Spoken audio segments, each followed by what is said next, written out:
All right, it says that I am live here, so let me just double check that the sound is working here. I believe that it is. Good. Hello. All right. Welcome to Ovid in the Time of COVID-19, a series in which I read from start to finish Ovid's Metamorphoses in the Latin, because it's a poem about flux and change in a time where everything is in flux and is changing, and I think Ovid's Latin is cool. So I have nothing better to do, so here we are with this stream. We are moving into the second half of book 2. I'm doing this in half book chunks because if I wanted to do it book by book, that would take way too much time. We are now in the back half of book 2. We're in the middle of the story of Callisto and Jupiter, where Callisto has just been brutalized by Jupiter, and she has become pregnant as a result. So we're going to pick up with that story, and then we're going to finish off the rest of book 2. We're going to end on the story of Europa and transition into book 3 and the story of Cadmus. So I'm going to be reading from my trusty Oxford classical text of Ovid's Metamorphoses. I have it marked up here with some interstitial titles as well that come from Rolf Humphrey's translation of the Metamorphoses. I highly recommend this version of this translation that is annotated by Joseph Reed, because his annotations in the back are super helpful in terms of understanding what the story is, who these characters are, and some background information about the Latin. So without further ado, we're going to pick up in the middle of book 2. So we're picking up at line 441 of book 2 of Ovid's Metamorphoses. And actually, let me make sure that my phone is on Do Not Disturb, just so I did not get disturbed by it. All right, line 441, book 2. Ecce suo comitata coro dictina per altum maina lon ingrediens, et caede superba ferrarum aspigit hanc qui sanque vocat. Clamata refugit, et timud primo ne Jupiter esset in illa. Sed postquam pariter nymphas incedere videt, sensita besse dolos numerum quacessit ad harum. Hell, quam difficiles crimendum prodere vultu. Vix oculos atolit humo nec ut ante solebat. Iuncta deae lateri nec totes agmine prima. Sed silet et haesi et laesi dat signo rubore pudores. Et nisi quod virgest poterat sentire Diana mille notis culpam nymphae sensisse feruntur. Orbe resurgebant lunaria cornua nono cum dea vena tet fraternis languida flammis.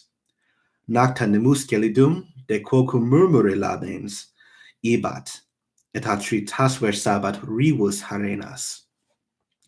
Ut loca laudavit, sumas pericontegetundas, his quoque laudatis procolest ait arbiter omnis, nuda superfusis tingamus corpora lymphis. Parasis erubuit. Cum tae lamina ponunt, una moras quaerit. Dubitanti vestis adem test, qua posita nudo patuit cum corpora crimen. Atonitae manibus cuterum celare volenti. Procul hinc, dixit, nec sacros polue fontes. Cynthia de quesuo usit secedere coitu. Senserat hoco lim magni matrona tonantis, distuleratque graves in idionea tempora poenas. Causa morae null est, et iam puer Arcus ad ipsum induluit fuerat de paelici natus. Quo simul obvertit saevam cum lumine mentem, scilicet hoc unum restabat adultera, dixit, ut fecunda fores fieret quiniuria partu, nota iusque mei testatum dedecus esset.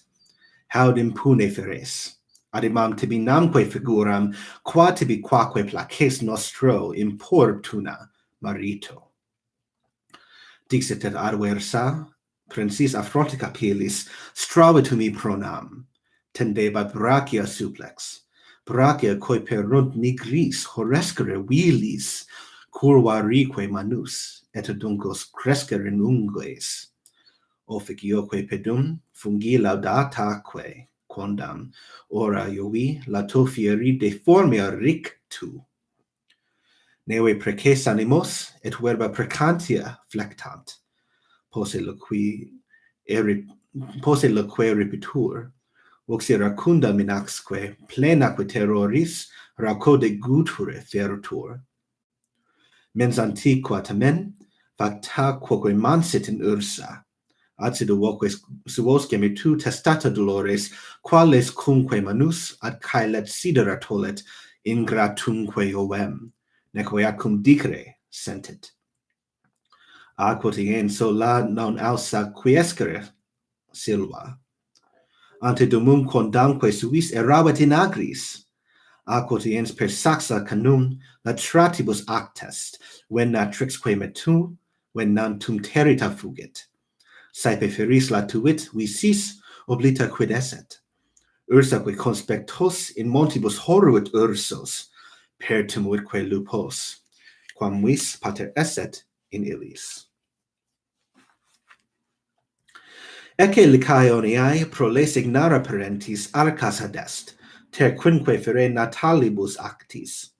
Dumque feras sequitur, dum saltus eligit aptos, nexilibusque plagis, silvas eremantidas ambit, incidit in matrem, quae restitit Arcade viso, et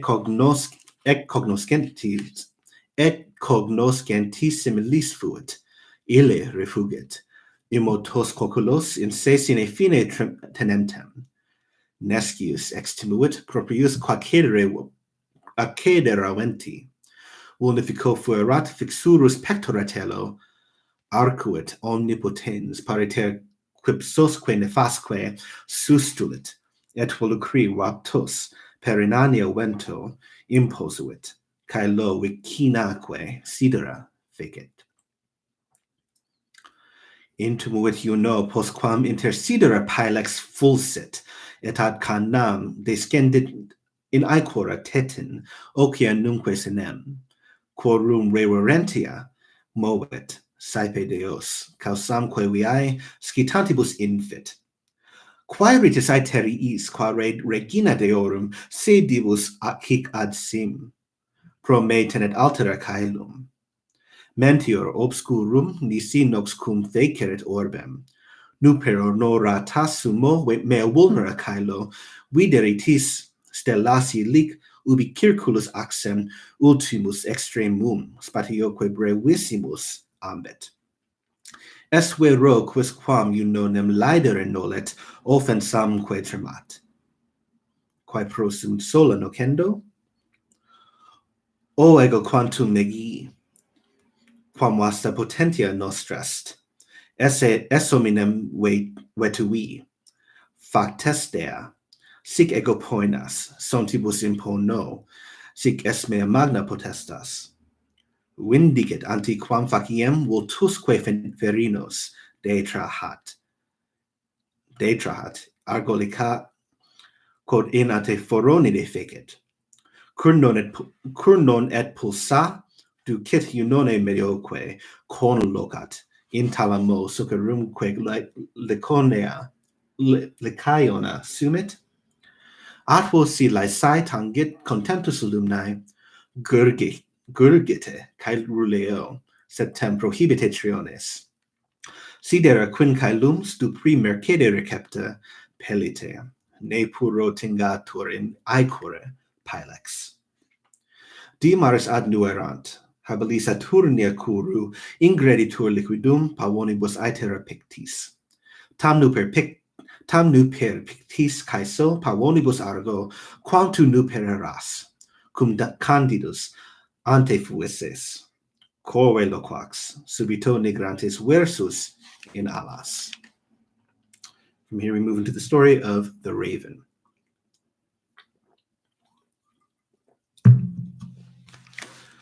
Nam fuit haec quondam niveis argentia pennis alles, ut aequaret tota sine labe columbas, nexer vaturis vigili capitolia voce cedere anseribus, necamanti flumina cicno.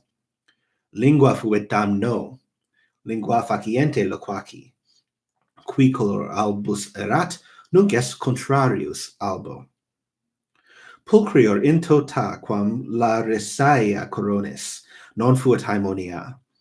Placuit tibi delphici certe, dum vel casta fuit, vel inobservata, sed ales, sensit adulterium foi beius utque latentem detegeret culpam, non exorabilis index ad dominum tendebat iter.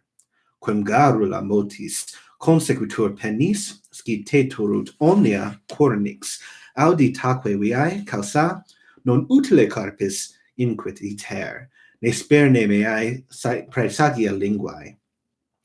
Quid fuerim, quid simque vide, meritumque require, inveni est nocuvisse fidem, nam tempora quodam pallas erecthonium, prolem sinit matre creatam, clauserat actaeo texta de vimine hista, virginibusque tribus gemino de cecrope natis, et legem dederat. Sua ne secreta viderent. Abdita fronde levi, densa speculabar ab ulmo, quid facerent, commissa duae sine fraude tuentur, pandros sos ad querse, timidas vocat una sorores. Aglauros nodosque manu deducit et intus infantemque vident, aporectumque draconem. Acta Dei refero, pro quo mihi gratia talis, reditur, ut dicar tutela pulsa Minervae, et ponar post noctis avem, mea poena volucris, ad monuisse potest, ne voce pericula quaerant. At, puto, non ultro, nequid quam tale rogantem me petiit. Ipsa licet hoc a pallide quaeras, quam vis irat test, non hoc irat negabit. Nam me focaica, clarus tellure coroneus, nota loquor, genuit fueram quego regio virgo, divitibusque procis, ne me contemne petebar. Forma mihi nocuit. Nam cum per litora lentis passibus, ut soleo sumas batiarer harena. Videt et incaluit pelagideus, utque precando tempora cumplandis, absumsit inania verbis, vimparat et sequitur. Fugio densumque relinquo, litus et in molli nequiquam lasor harena. Inde Deus hominesque voco, nec contigit ullum, vox mea mortalem, motes pro virgine virgo, auxiliumque tulit. Tendebam brachia caelo, brachia coi perunt levibus nigrescere pennis, rei exu maris, vestem mollibar at illa, pluma erat, inque cutem radices egerat imas, plangere nuda meis conabar, pectora palmis. Sed neque iam palmas, nec pectora nuda gerebam, cure bam, necut ante pedes retinebat harena, sed summa tollebar humo, mox alta per auras eve hor et datas sum, comes inculpata Minervae. Quid tamen hoc prodest, si diro factabo lucris crimine nectimine, nostro sucessit honori? Anque per totam res est, notissima Lesbon, non audita tibest, patrium temerase cubile nectiminem? Avis illa quidem, sed conscia culpae, conspectum lucemque fugit tenebrisque pudorem, celatet a cunctis expellitur aetere, not a toto. Talia dicent tibi ait revocamina corvus, sint precor ista malo, nos vanum spernimus omen. Nec coitum dimitit iter dominoque iacentem, cum humanaemonio vidisse coronida narat. Laurea de lapsest audito criminamantis, et pariter vultusque deo plectrumque colorque excidit, ut quanimus tumida fervebat abira, armat sueta capit, flexum qua cornibus arcum tendit et illa suo totiens cum pectora iuncta inde vitato traiecit pectora tello. Icta dedit gemitum tracto qua corpora ferro candida puniceo perfudit membra cruore, et dixit, potui poenas tibi foibe dedisse, sed peperisse prius, duo nunc moriemur in una. Hac te nus et pariter vitam, cum sanguine fudit. Corpus inanimai, frigus letale secutumst. Pagnetet Herse poenae crudelis amantem, seque quod audieret, quod sic exarceret odit. Odit avem per quam crimen, calsamque dolendi, scire coactus erat, nec non arcumque manumque odit cumque manu, temeraria telas agitas. Con lapsamque fovet, sera quobe vincere fata, nititur et medicas exercet inaniter artes. Quae postquam frustra temptata rogumque parari, videt et Arcus supremis ignibus artus. Tum verogemitus, nequenim caelestia tingi, ora licet lacrimis, auto decorde petitos, edidit, haudaliter, quam cum spectante iuvenca, lactentis vituli dextrad libratus abaure, tempora, discussit claro calamaleos ictu. Utamen ingratos in pectora fudit odores, et dedit amplexus in justaque justa peregit. Non tulit in cineres, labis sua foibus eostem semina, sed natum flammis uteroque parentis, ripuit geminique tulit chironis in antrum. Sperantem sibi non falsae praemia linguae, interaves albas vetuit consistere corvum. From here we move into the story of Ocyrhoe. Semifer interea divinae stirpis lumno, laetus erat mixto quoneri gaudebat honore. Ecce, venit rutilis umeros protecta capillis filia centauri, quam quondam nympha cariclo fluminis in rapidi ripis nixa vocavit Ocyrhoein. Non haec artes contenta paternas didicisse fuit, fator arcana canebat. Ergubi vatikinos concapit mente furores incaluitque deo quem clausum pectora habebat.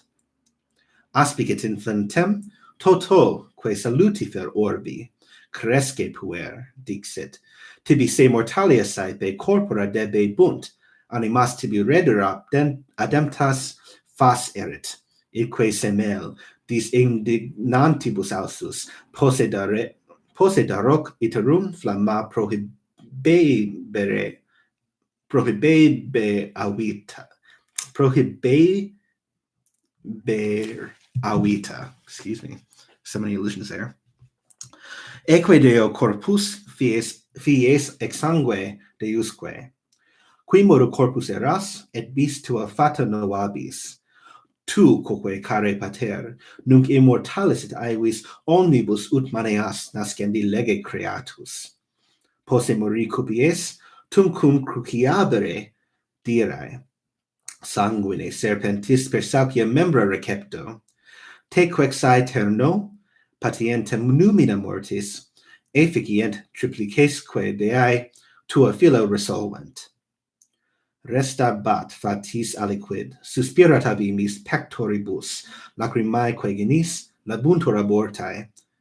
Arquita praevertunt, inquit, me fata vetorque, plura loqui, vocisque meae precluditur usus. Non fuerant artes tanti, quae numinis eram, contraxere mihi, malem nescisse futura. Iam mihi subduci facies humano videtur, iam cibus herba placet, iam latis curere campis impetus est, inequam cognataque corpora vertur. Tota tamen quare, pater est mihi nempe biformis. Talia dicenti pars est extrema querelae, intellecta parum, confusaque verba fuerunt, mox ne verba quidem, nec equae sonus ille videtur, sed simulans equam, parvo quintempora certos, edidit hinitus, et brachia movit in herbas. Tum digiti coiunt, et qui nos saligat ungues, perpetuo cornule vis ungula, crescit et oris, et colis batium, longae pars maxima palae, cauda fit. Ut quae vagi, crines per colla iacebant, indextras abiere, iubas, pariterque novatest, et vox et facies. No men, quoque monstra dedere. Flebat opemque tuam frustra filireius heros, delphice poscebat. Nam nec rescindere magni iusa iuvis poteras, nec si rescindere posses tuncaderas, elin mesenia quara colebas. Illuderat tempus, quote pastoria pellis, texit onusque fuit, baculum silvestre sinistrae, alterius dispar septenis fistula canis. Dum quamores curae, dum te tua fistula mulcet, incustoditae pilios memorantur in agros processus ves. Videt has Atlantide Maya, natus et arte sua, silvis occultat abactas. From here we go into the story of Mercury and Battus.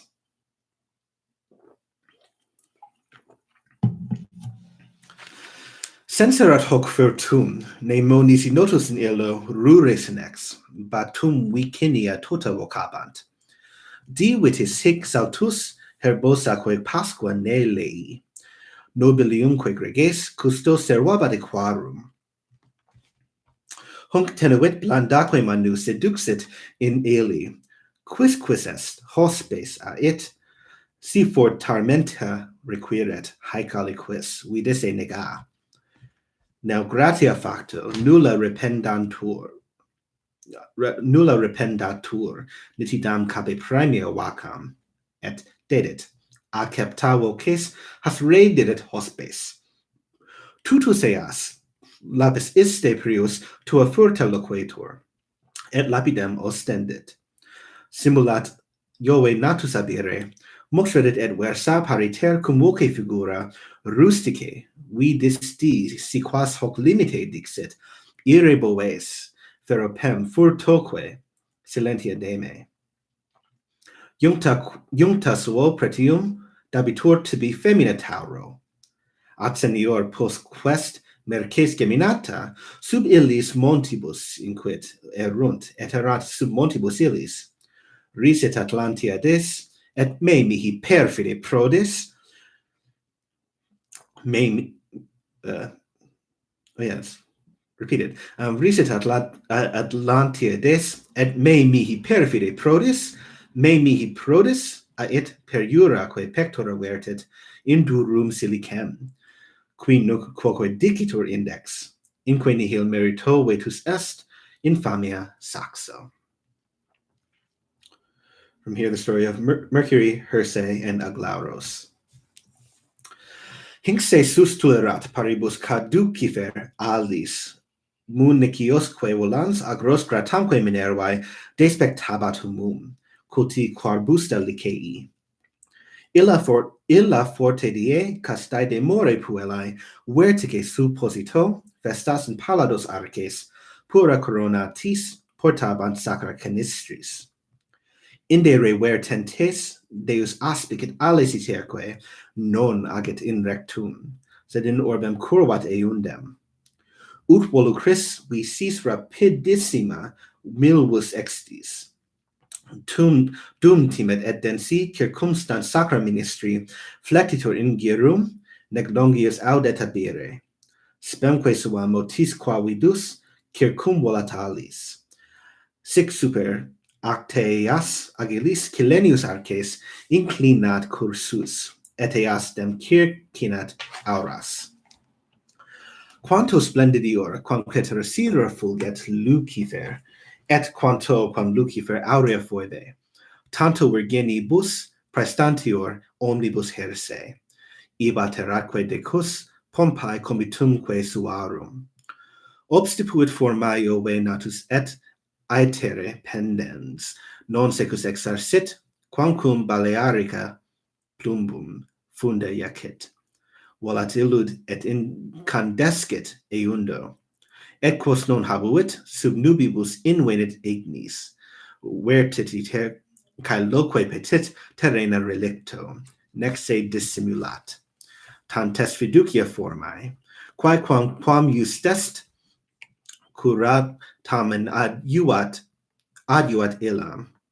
Per mocetque comas, clamidemque cud pendeat apte, conlocat, ut limbus totum quapereat aurum, ut teres in dextra quae somnos ducit et arcet virgasit, ut tercis niteant talaria plantis. Par secreta domus ebore testudine cultos, tres habuit talamos, quorum tu pandros e dextrum, Aglauros laevum, medium possederat Herse. Quae tenuit laevum venientem prima notavit Mercurium nomenque deis gitarier ausest, et causad ventus, cui sic respondit Atlantis pleionesque nepos ergo sum, qui iusa per auras verba patris porto, pater est mihi Jupiter ipse. Nec fingam causas, tu tantum fida sorori esse villis prolisque meae mater terra dici. Herse causa viae, faveas oramus amanti. Aspicit hunc oculis istem quibus abdita nuper viderat Aglauros flavae secreta Minervae, proque ministerio magni sibi ponderis aurum postulat, interea tectis excedere cogit. Vertit ad hunctor vi dea bellica luminis orbem, et tanto penitus traxit suspiria motu, ut pariter pectus positam quin pectora forti, aegida, concuteret. Subit hanc arcana profana de texisse manu, tum cum sine matre creatam, lem Nicolae stirpem contra data fordera vidit, et gratamque Deo fore iam, gratamque sorori, et ditem sumto quod awara poposcerat auro. From here, the description of the House of Envy.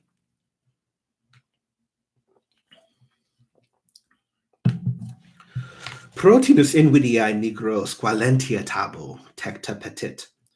Domus est in mis in valibus huius abdita, sole carens, non uli pervio vento. Tristis et ignavi plenissima frigoris et quae igne vacet semper, caligine semper abundet. Huc ubi pervenit, belli metuenda virago, constitit ante domum, neque nim succedere tectis fas habet, et post des extrema cuspide pulsat. Concusae patuere fores, videt intus identem vi pereas carnes. Vitior ralimenta suorum, invidiam, visa coculosa vertit, at illa surgit humo, pigra semessarumque relinquit, corpora serpentum passu quincedit inerti. Utque deam vi dit forma quarmisque decoram, ingemuit vultumcunac suspiria duxit, pallor in ore sedet, macies in corpore toto, nusquam rectacies, liuent rubigine dentes, pectora fele virent, lingues fusa veneno, risus abest, nisi quem visi movere dolores, nec fruitur somno vigilacibus excita curis, sed vidit ingratos, intabescitque videndo, suces sus hominum, carpitque carpitor una, suppliciumque suumst, quam vis tamen oderat illam, talibus adva test breviter tritonia dictis. Infige tabe tua natarum cecropus unam, sic opus est, Aglauros ea est, haud plura locota, fugit et impressa tellurem repulit hasta. Illa de obliquo fugientem lumine cernens murmura parva dedit, sequesurumque minervae indoluit baculumque capet, quod spinia totum vincula cingebant, adopertaque nubibus atris, quacum quingreditur, Florentia proteret arva, exuritquer bas, et summa cacumina carpet, ad flatuque suo populos urbesque domosque poluit, et tandem tritonida conspicit arcem, ingeni isopibus quet festa pace virentem, vixque tenet lacrimas, quia nil lacrimabile cernit, sed postquam talamos intravit cecrope natae. Iusa facit pectusque manu ferrugine tincta tangit, et hamatis praecordia sentibus implet, inspiraque nocens virus peceumque perosa dissipat, et medio spargit pulmone venenum.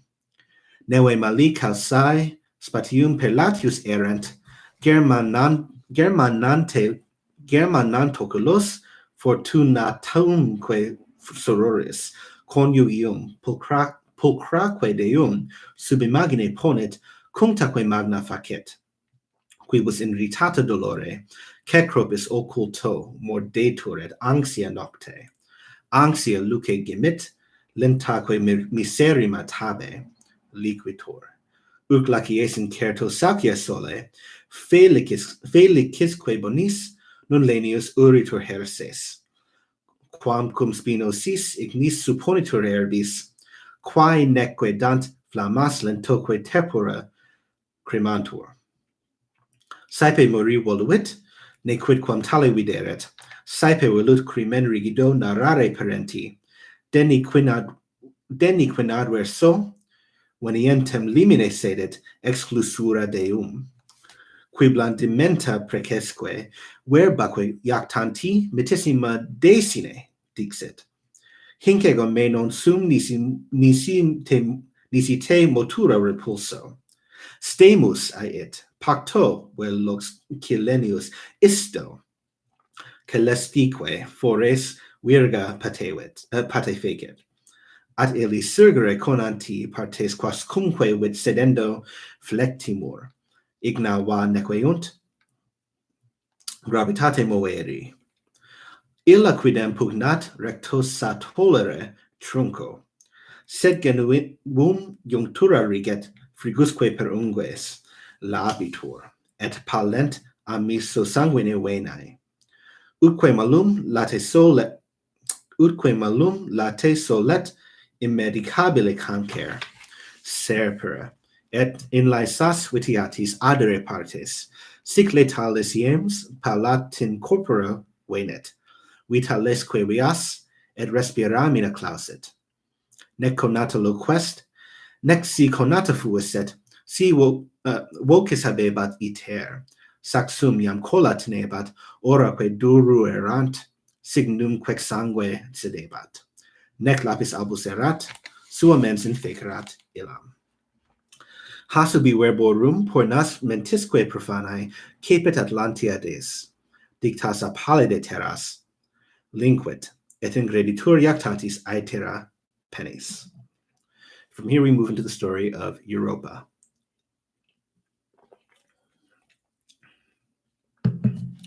Se vocat hunc genitor, nec causam fasus amoris, fide minister ait, iusorum nate meorum, pelimoram solitoque caler de labere cursu, quaeque tuam matrem tellus a parte sinistra, suspicit, indiginae Sidonida nomine dicunt. Hanc pete quoque procul montano gramine pasci, armentum regale vides ad litora verte.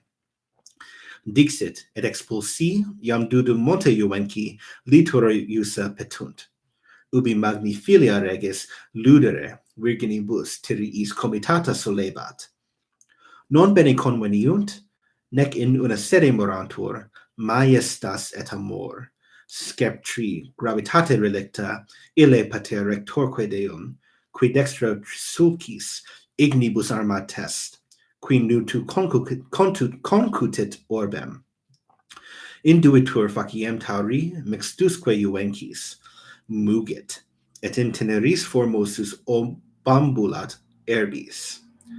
Quipe color nivis est, quam nec vestigia duri, calca vere pedis, nec solvita aquaticus auster.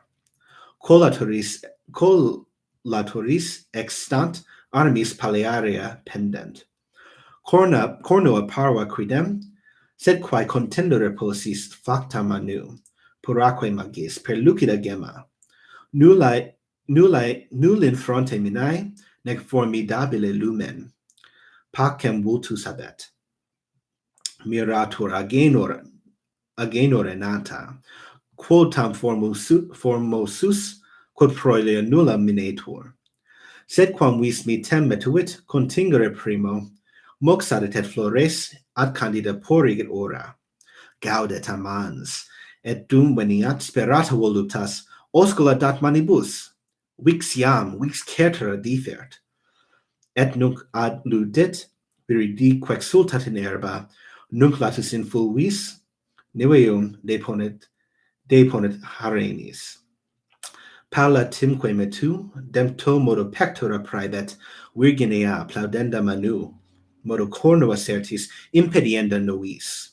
Alcest, quoque regia virgo, nescia quem primeret, tergo consideret tauri, cum deus ad terra sico qualitura sensim, falsa, pedum, primis vestigia ponitit undis, indabit ulterius, mediique per aequora ponti, fert praedam.